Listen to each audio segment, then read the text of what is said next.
तो hello students, आज हम पढ़ने वाले हैं क्या, डिस्पर्जन ऑफ लाइट। तो डिस्पर्जन ऑफ लाइट आपको क्या होता है, कोई कभी पर्टिकुलर बीम ऑफ जो लाइट होती है, किसी भी बीम ऑफ लाइट में कभी सिंगल फ्रिक्वेंसी की लाइट नहीं होती है, ठीक है जी। तो किसी बीम ऑफ लाइट में एक से ज़्यादा फ्रिक्वेंसी की लाइट आपकी होती है, और आपको पता है अगर फ्रिक्वेंसी डिफर कर रही है तो उनकी वेवलेंथ भी डिफर करेगी, और वेवलेंथ डिफर करेगी तो आपको पता है किसी भी मीडियम का जो रिफ्रैक्टिव इंडेक्स है, किसी भी मीडियम का जो रिफ्रैक्टिव इंडेक्स है वो डिपेंड करता है उस मीडियम से पास होने वाली लाइट की वेवलेंथ पे, उस मीडियम से पास होने वाली लाइट की वेवलेंथ पे। तो मतलब किसी मीडियम का जो रिफ्रैक्टिव इंडेक्स है उस मीडियम से पास होने वाली लाइट की वेवलेंथ पर भी डिपेंड करता है, ठीक है जी। तो अगर किसी बीम ऑफ लाइट में डिफरेंट फ्रीक्वेंसी की वेवलेंथ है, डिफरेंट वेवलेंथ की आपकी लाइट है, तो मतलब जब वो किसी रिफ्रैक्टिव मीडियम से पास करेगी वो बीम, तो उसमें मौजूद जो डिफरेंट फ्रीक्वेंसी डिफरेंट वेवलेंथ वाली लाइट्स हैं वो डिफरेंट डिग्री तक क्या होंगी, डेविएट होंगी, ठीक है जी। तो इससे क्या होगा, डिस्पर्जन होता है। एक सिंगल बीम ऑफ लाइट आपकी मल्टीपल फ्रीक्वेंसीज में मल्टीपल वेवलेंथ में ब्रेक हो जाती है। इसी ब्रेक होने के फिनोमेना को क्या बोलते हैं हम लोग, dispersion of light. Is that clear? तो डिस्पर्जन ऑफ लाइट आपका बेसिकली क्या है, it is a splitting of a beam of light into its constituent frequencies, into its constituent colors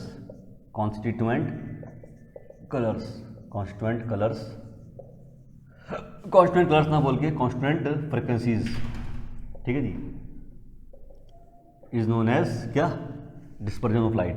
तो डिस्पर्जन ऑफ लाइट में कोई एक पर्टिकुलर जो beam of light होती है जिसमें कि एक से ज़्यादा फ्रिक्वेंसीज मौजूद होती है किसी लाइट की, वो अपने कॉन्स्टेंट फ्रिक्वेंसी में ब्रेक हो जाती हैं, ठीक है जी।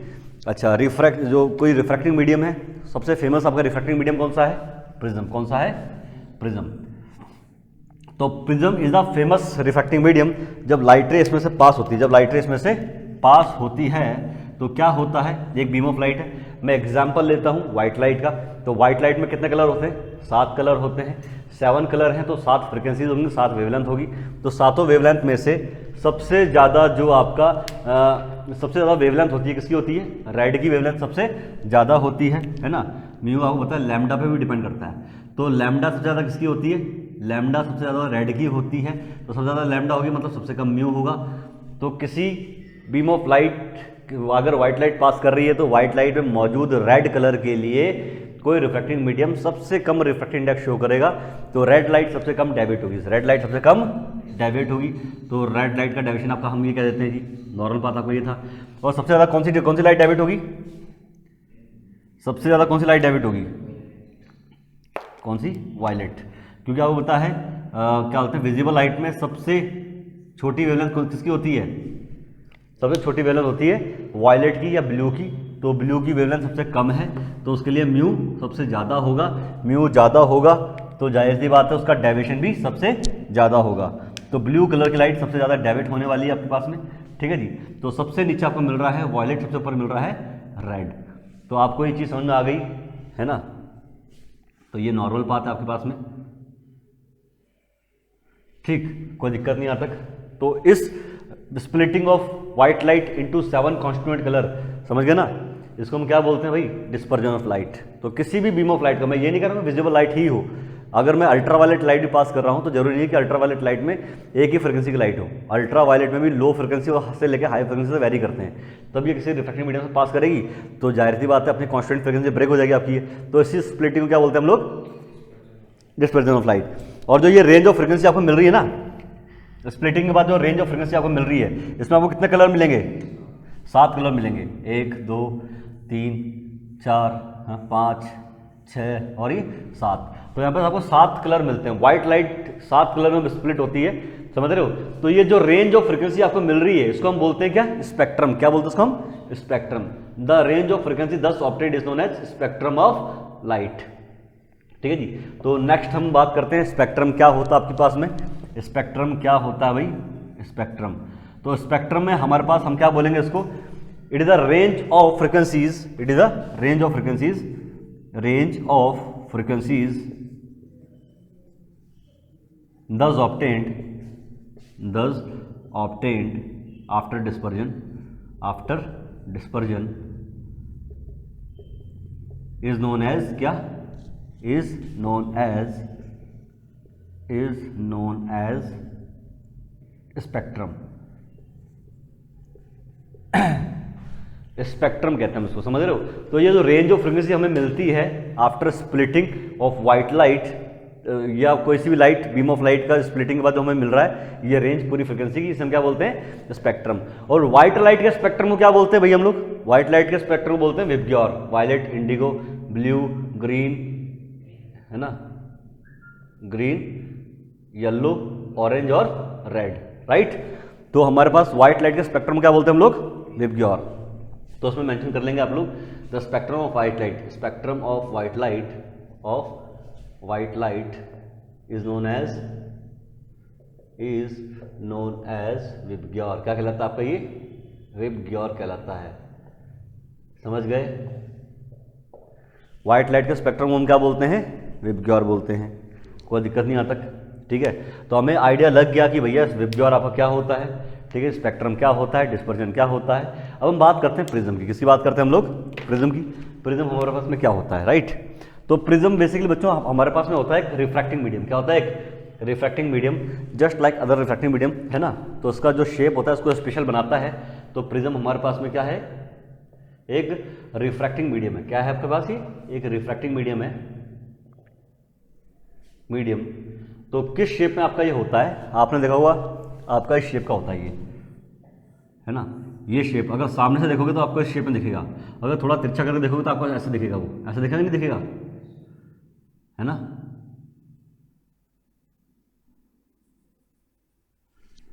तो ये हमारे पास प्रिज्म इस शेप का होता है। देखें आपको, आपने प्रिज्म स्कूल में, है ना, तो इस शेप का आपको प्रिज्म दिखने वाला है, right.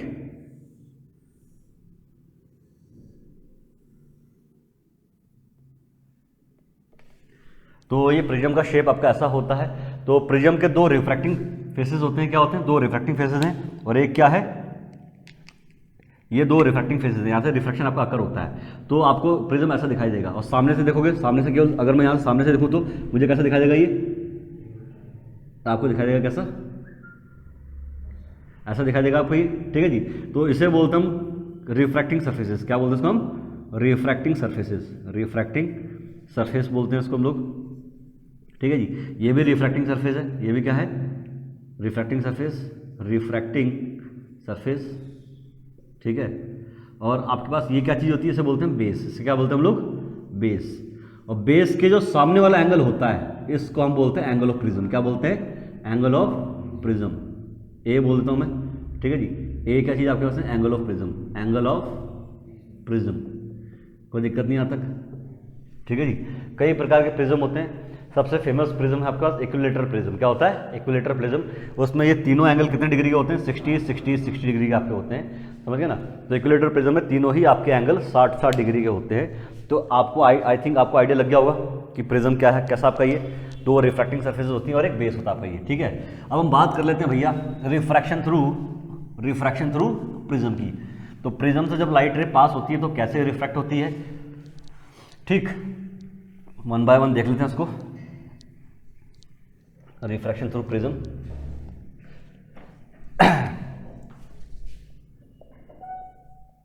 Refraction through prism, refraction through prism.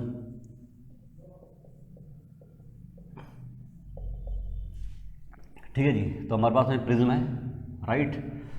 तो प्रिज्म में से जब लाइट रे पास करती है, ये इनिशियल लाइट रे है, ये लाइट रे है, इंसिडेंट लाइट रे, राइट। ये आपके पास यहाँ पे ये होगी थोड़ी रिफ्रैक्ट, और फिर आप फाइनली ये आपका रिफ्रैक्शन है। मैं यहाँ पे बना देता हूँ आपको, क्या ये हमारे पास में नॉर्मल है, इस रिफ्रैक्टिंग सरफेस के परपेंडिकुलर होगी नॉर्मल, ठीक है जी। और इस वाले रिफ्रैक्टिंग सरफेस के परपेंडिकुलर भी नॉर्मल होगी, कोई दिक्कत नहीं है। तो ब्लू लाइन्स क्या है, नॉर्मल है, रेड लाइन्स रिफ्रैक्टिंग सरफेस हैं, और ये ब्लैक जो मैंने शो किया है, समझ गए ना, इसको बोलते हैं हम इंसिडेंट रे। क्या बोलते हैं इसको हम, इंसिडेंट रे। ये क्या हमारे पास में इंसिडेंट रे, इंसिडेंट रे, ठीक है जी। अंदर जो है वो है रिफ्रैक्टेड रे, और ये है आपकी इमरजेंट रे। क्या है ये, इमरजेंट रे, ठीक। और अंदर कौन सी है भाई, रिफ्रैक्टेड रे है, ठीक। जिसे बोलेंगे एंगल ऑफ प्रिज्म, ये आपके पास एंगल ऑफ प्रिज्म है, ठीक है, जिसको बोलते हैं एंगल ऑफ इंसिडेंस। क्या बोलते हैं इसको हम, एंगल ऑफ इंसिडेंस। ये होता है आपका angle of emergence, angle of emergence, ठीक है जी। और ये आपके पास में होता है R1 और ये होता है हमारे पास में एंगल ऑफ रिफ्रैक्शन R2। कोई दिक्कत नहीं आता, ठीक है जी। तो हमारे पास में क्या रिलेशन होता है भैया, A बराबर होता है R1 R2 के, R1 प्लस R2 के। पहला इंपॉर्टेंट रिलेशन हमारे पास में ये है।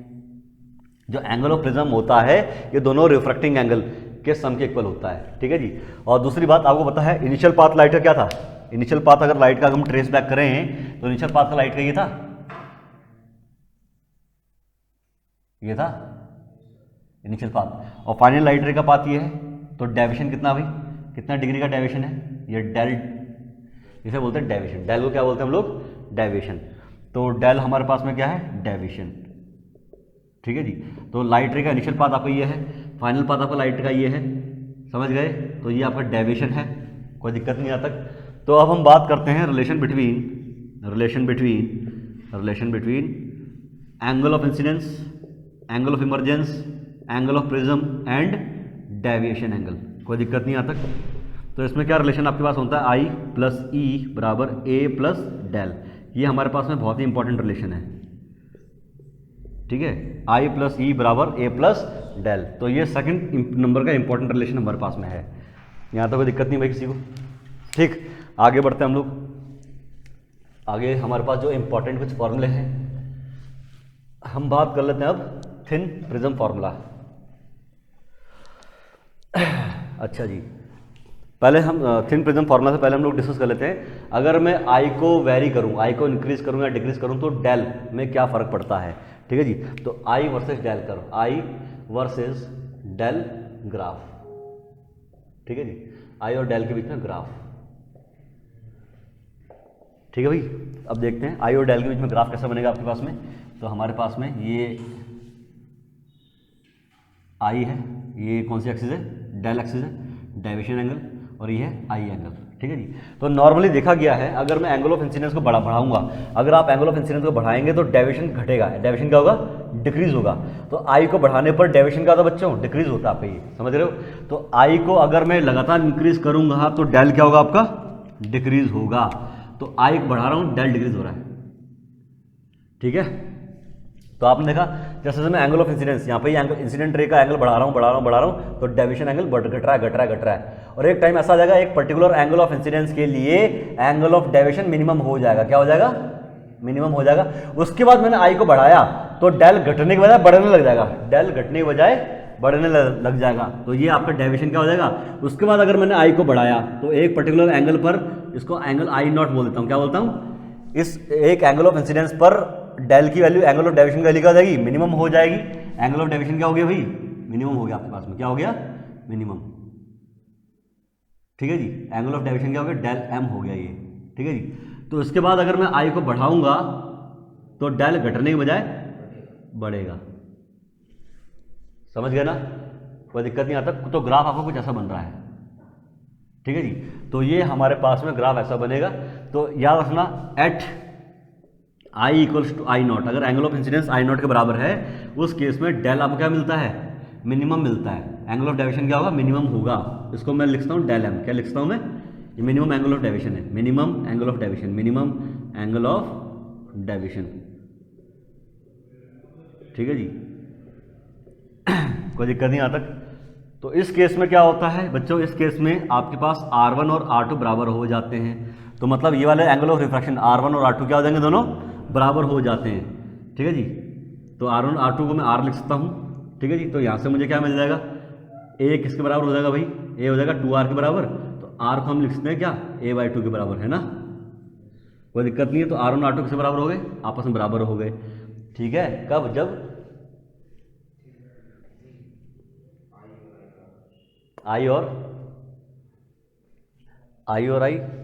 बराबर आई नॉट हो जाता है, आई बराबर आई नॉट हो जाता है उस केस में। आई और आई बराबर नहीं, आई एक पर्टिकुलर आई नॉट एंगल पर, एक पर्टिकुलर एंगल ऑफ इंसिडेंस पर आपके पास डेल मिनिमम हो जाएगा, समझ गए, कोई दिक्कत नहीं आता। इस केस में आपके पास जो फॉर्मूला आता है बच्चों वो क्या आता है, mu equals to sine A plus del M upon 2 upon sine A/2। ये हमारे पास में फॉर्मूला आता है, ये बहुत ही इंपॉर्टेंट फॉर्मूला है। It is the formula for angle of minimum deviation या मिनिमम डेविएशन फार्मूला, क्या बोलते हैं दोस्तों, मिनिमम डेविएशन फार्मूला, इसको हम बोलते हैं मिनिमम डेविएशन फार्मूला, ठीक है जी। तो म्यू बराबर sine A plus del M upon 2 upon sine A by 2।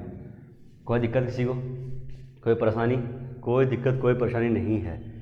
चलिए जी आगे बढ़ जाएं, आगे बढ़ जाएं।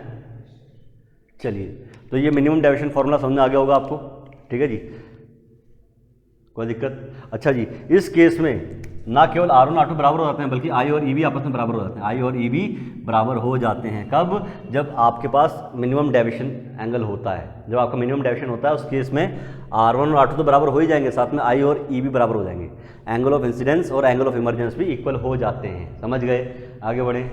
चलिए हमारे पास में नेक्स्ट टॉपिक है, क्या है? Thin prism formula.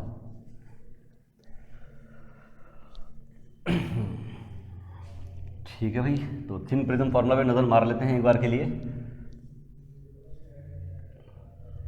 ठीक, तो हमारे पास में थिन प्रिज्म फार्मूला क्या होता है भाई? Thin prism formula, prism formula, ठीक है जी। अगर आपके एंगल बहुत छोटे हो, एंगल ऑफ इंसिडेंस बहुत छोटा है, एंगल ऑफ, है ना, क्या बोलते हैं, ये भी थोड़ा छोटा ही है ए, ठीक है जी, और एंगल ऑफ इंसिडेंस भी कम है, एंगल ऑफ इंसिडेंस बहुत ही कम है, उस केस में इस क्या बोलते हैं, आपका जो प्रिज्म है, प्रिज्म का रिफ्रैक्टिव इंडेक्स म्यू ले लेते हैं हम लोग। तो म्यू किसका रिफ्रैक्टिव इंडेक्स है? रिफ्रैक्टिव इंडेक्स ऑफ प्रिज्म, किसके रेस्पेक्ट में? With respect to surrounding. किसके रेस्पेक्ट में भाई? सराउंडिंग में एयर है तो उसके रेस्पेक्ट में, या कुछ और है, वाटर है तो उसके रेस्पेक्ट में, ठीक है जी। तो म्यू है इस प्रिज्म का refractive index with respect to surrounding. तो आई होप यहाँ पे आइडिया लगा, ठीक है जी। तो यहाँ पर जो आपके पास फॉर्मूला बनता है वो बनता है del equals to mu -1 into A, ठीक है भाई। डेल क्या है? ये आपकी इंसिडेंट लाइट रे में बना देता हूँ, ठीक है जी। ये इंसिडेंट लाइट रे है, ठीक है, ये इंसिडेंट लाइट रे है आपकी। आफ्टर रिफ्रैक्शन ये ऐसे हो गई, और आफ्टर यहाँ से बाहर निकलने पर ये ऐसे हो गई, कोई दिक्कत यहाँ तक। तो इनिशियल पाथ लाइट का ये है, फाइनल पाथ आपके पास ये है, ये क्या है? डेल। ये क्या आपके पास में? डेल है, ठीक है, पक्का। तो हमारे पास में ये क्या है? ये हमारे पास में क्या है?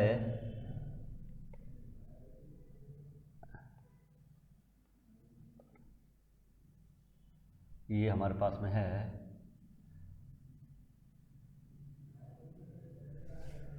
ठीक है, ये आई एंगल है, ये हमारे पास में ई एंगल है, ठीक, ये R1 है और ये हमारे पास में R2 है, ठीक है भाई साहब। तो यहाँ पर क्या चीज़ है, हम बात कर रहे हैं इस वाले फॉर्मूले की, डेविएशन क्या चीज़ है? ये आपका डेविएशन है, ये ए है और ये इसका रिफ्रैक्टिव इंडेक्स म्यू है।